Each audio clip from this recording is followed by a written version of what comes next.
Ya, jadi harus seperti itu ya. Jadi Bali TV mencoba dan selalu mengingatkan Anda pemirsa gitu. Tadi dengan informasi tadi kan kita dianggap masih belum begitu disiplin ya, berfluktuasi begitu ya. Oke, Baik. ya pastinya protokol kesehatan harus diterapkan secara disiplin ya. Ya. Baik, sudah tersambungkah dengan narasumber kita? Ada Dr. DRS Nyoman Lodro MSI. Beliau merupakan seorang akademisi sekaligus budayawan. Kita akan berbincang-bincang mengenai penggunaan ndak dari perspektif budaya. Om Swastiastu, selamat pagi. Swastiastu. Inggih. Punapi gatra, Bapak. Sekarang betik. Nggih, astu kare. Selalu sehat Pak Man nggih. Silakan Karang dulu. Iya, Pak Man, kalau kita berbicara tentang ndak, ini kan masyarakat Bali sudah paham banget. Bukan sesuatu yang baru, nggih, Pak. Bukan sesuatu yang baru ya.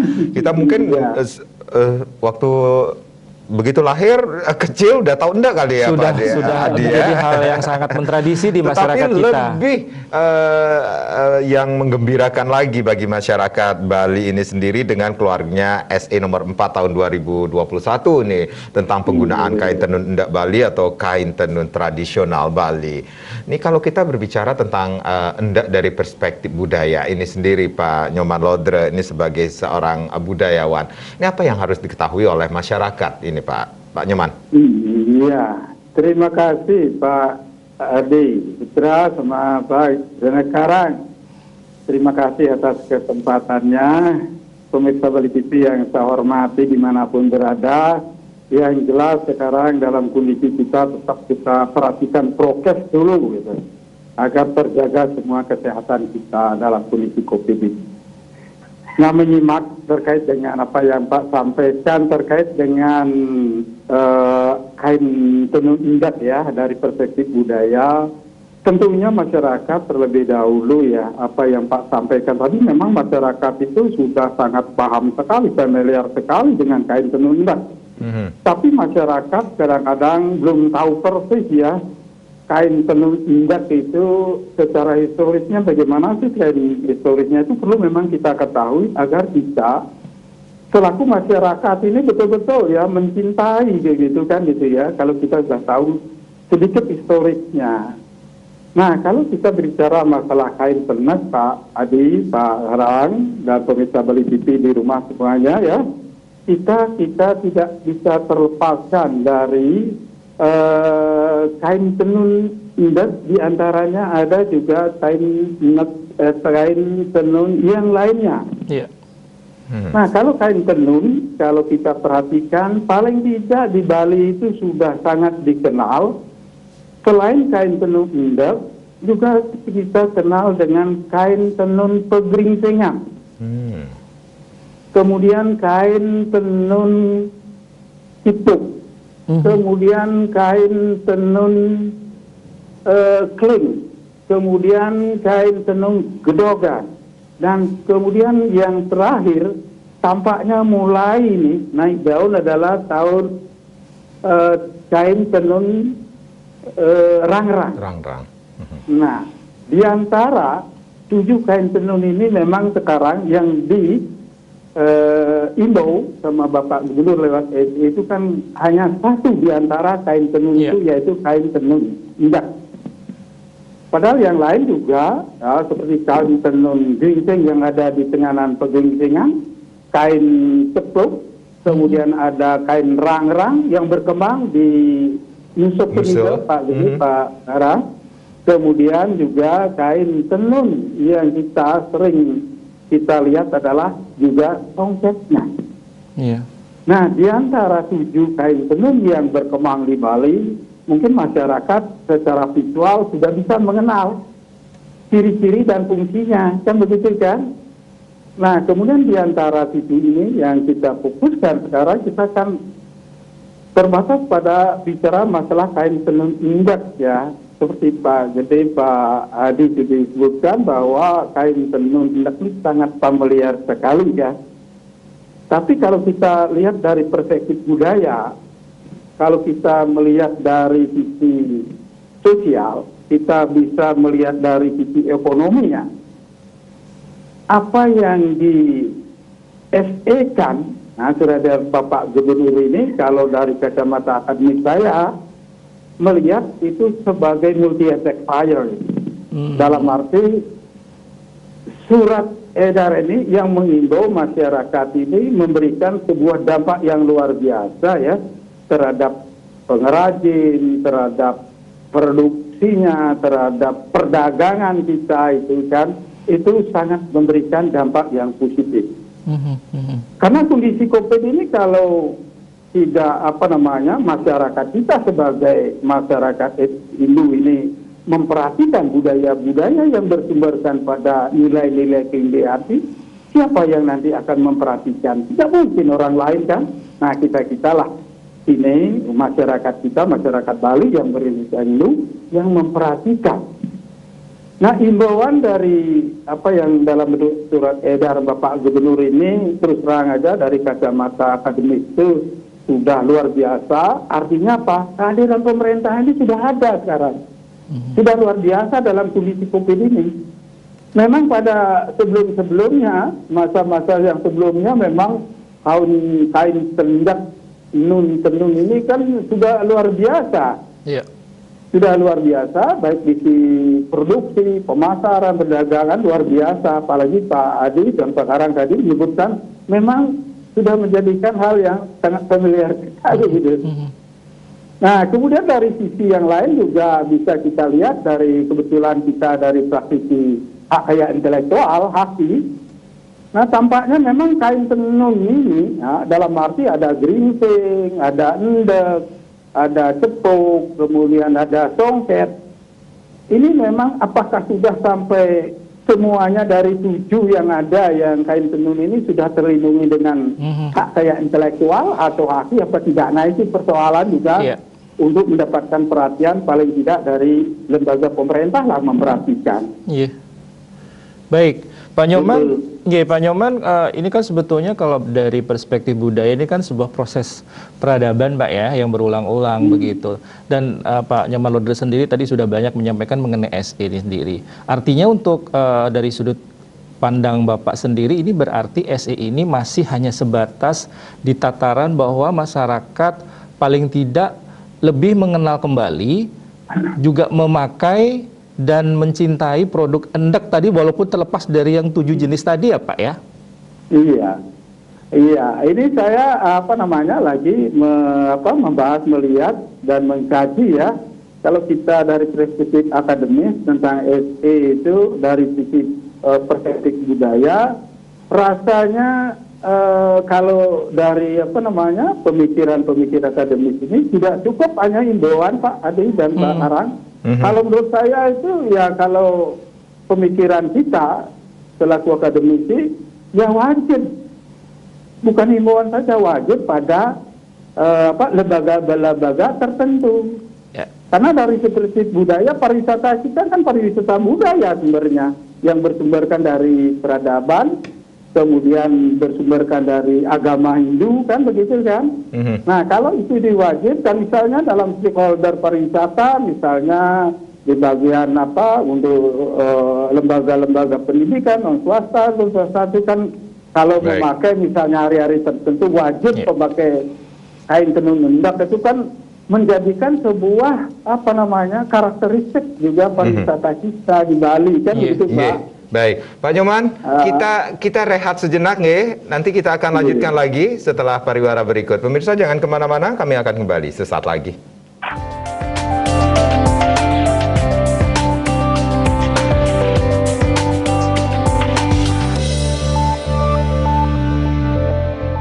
Dr. Andes Inyoman Lodre, Bapak masih bersama kami nggih? Iya Pak. Iya. Bapak Sinampura tadi mungkin kami sempat potong, mungkin ada tadi statement yang ingin Bapak lanjutkan kembali, silahkan Pak, ini terkait penggunaan endek dari perspektif budaya. Iya betul Pak. Kalau kita ada melihat tenun endek khususnya, kalau kita melihat dari perspektif budaya, kita tidak akan bisa terlepaskan ya.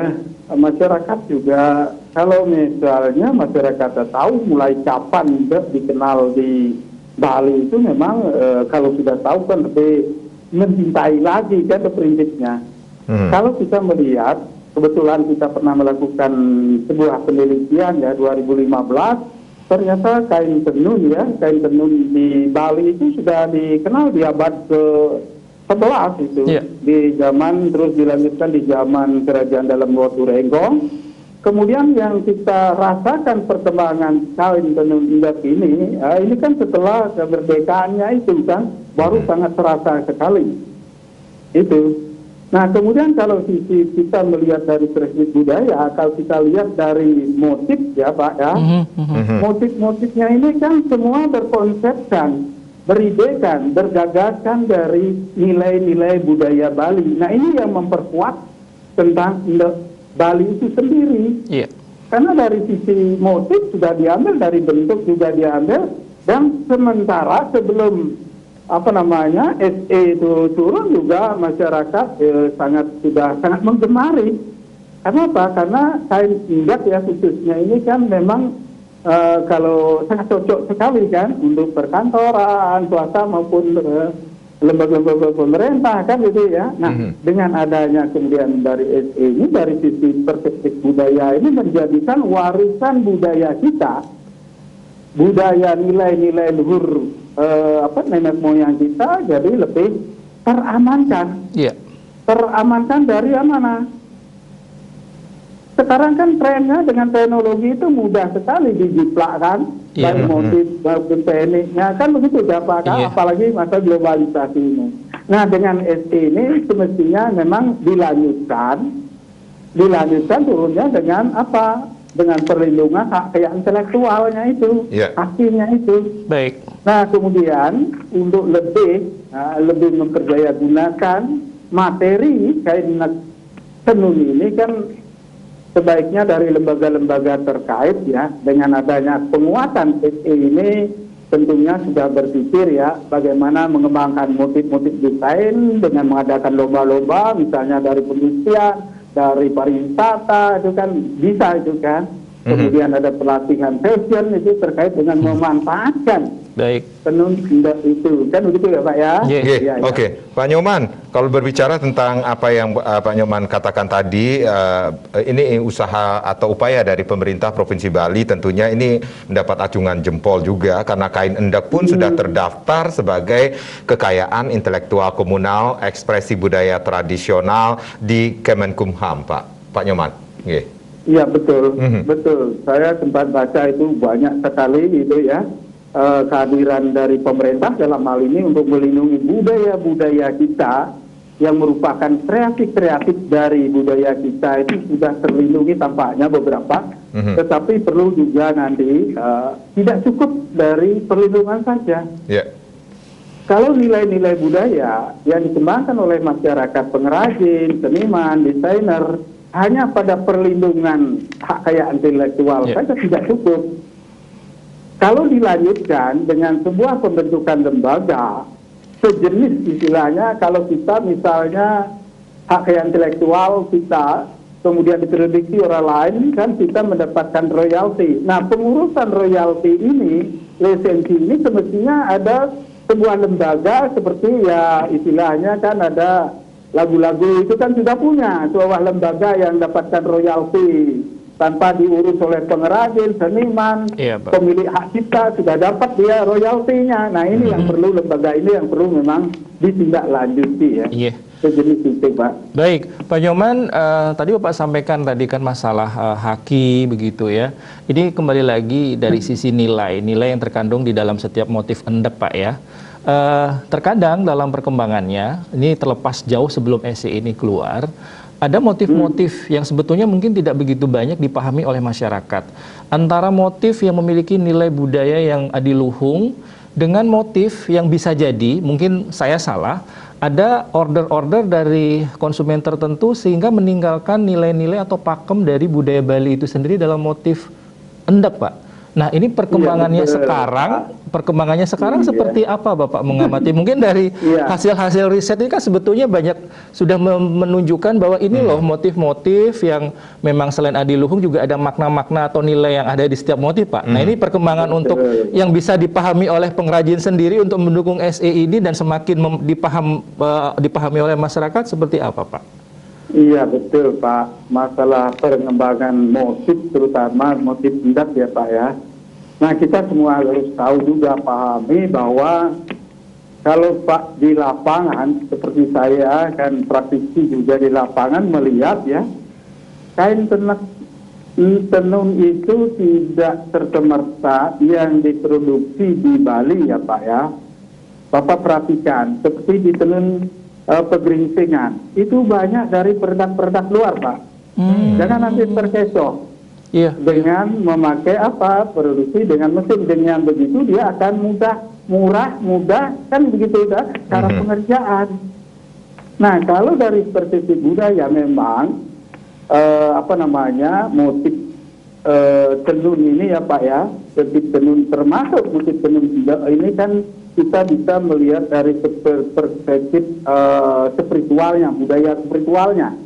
Nah memang ada motif-motif warisan, itu Pak, warisan nenek moyang kita dikembangkan oleh pengrajin kita. Nah itu Pak, pengrajin kita, itu Pak, masih sifatnya itu kan stilisasi Pak.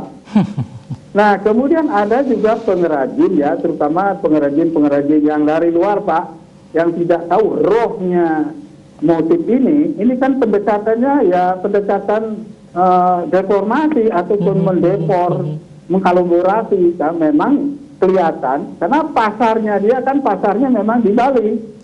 Dia lihat motif-motif itu supaya ada nuansa Balinya. Nah ini melakukan sebuah deformasi atau kolaborasi.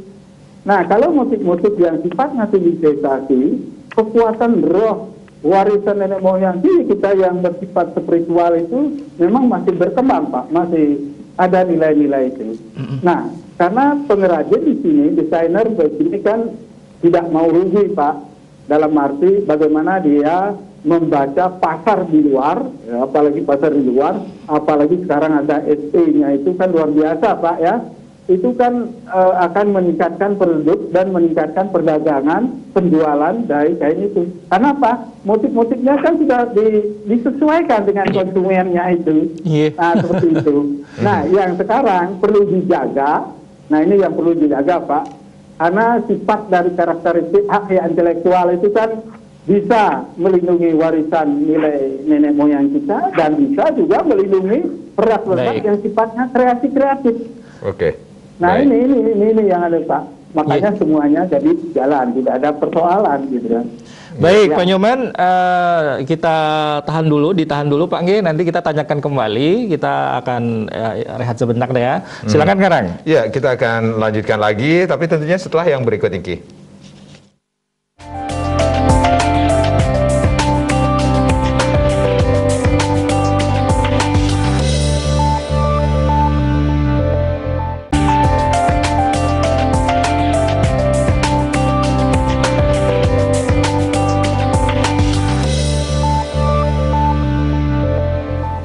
Baik, terima kasih pemirsa Anda masih bersama kami. Kami juga tidak bosan-bosannya mengingatkan, selalu ingat pesan ibu ya di saat ini ya. Saat ini mungkin berkumpul bersama keluarga, dengan teman dan sebagainya. Baik, Pak Nyoman Lodra masih bersama kami ya. Iya, Pak. Iya. Pak Nyoman, tadi selalu kita berbicara mengenai haki ya, Pak ya. Ini sebetulnya saya selalu agak sedikit penasaran juga. Ini penerimaan kondisinya kan begini, Pak. Mungkin karena kita bicara lebih ke budaya, nilai-nilai pakem yang ada di motif endek ini kan kadang-kadang sangat dibenturkan dengan prinsip ekonomis dari pengrajin. Juga pengrajin berpikir bahwa, wah, kalaupun sekarang keluar SE, apakah masyarakat bisa menjangkau dengan harga per meter dari endek kalau kita benar-benar melihat dari motif endek Bali yang memang benar-benar pakem Bali ini seperti apa? Kalaupun memang sudah ada haki kan sebetulnya udah nggak masalah Pak Nggih. Tapi penerimaan di masyarakat ini kan perlu dukungan masyarakat dari SE ini, karena ini juga menjadi pekerjaan rumah bagi Bapak Gubernur dan Ibu Putri ya sebagai Ketua Dekranasda untuk lebih memberikan edukasi kepada masyarakat. Ini loh motif-motif endek yang harus kita pakai sebagai wujud kebanggaan kita, jati diri kita sebagai masyarakat Bali yang mencintai endek dengan memang motif khas Bali. Nah ini seperti apa menurut Bapak? Iya, kalau kita bicara masalah motif berdasarkan nilai warisan leluhur kan memang harus kita bicara di sini pakem, Pak. Iya. Yang namanya klasik pasti kita bicara masalah pakem. Memang harus ada pakem-pakem memang dipertahankan dan sudah terlindungi dengan hakim. Nah kemudian di sini tidak terlepaskan kita akan bicara masalah produksi, kita akan bicara masalah pasar, kita akan masalah selera orang.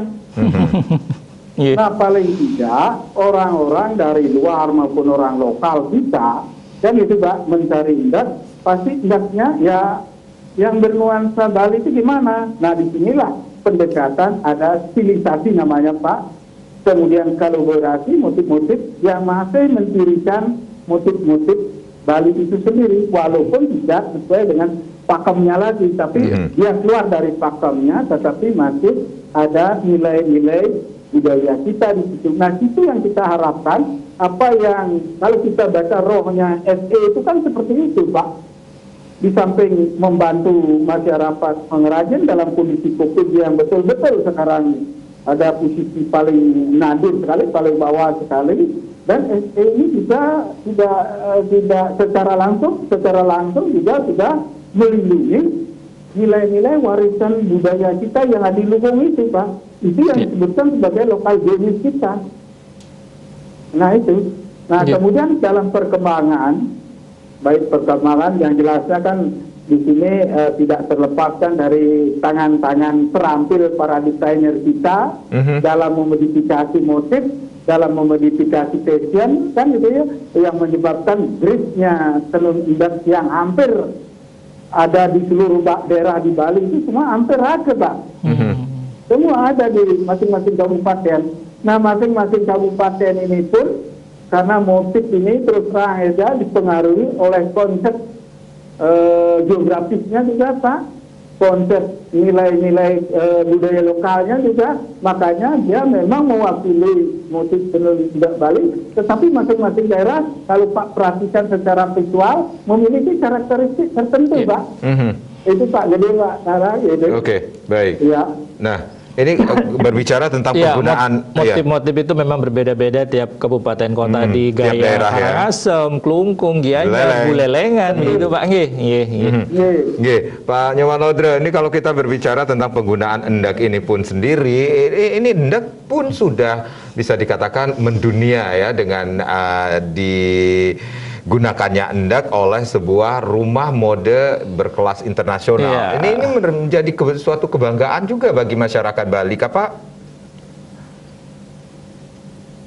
Halo. Halo. Ya Pak.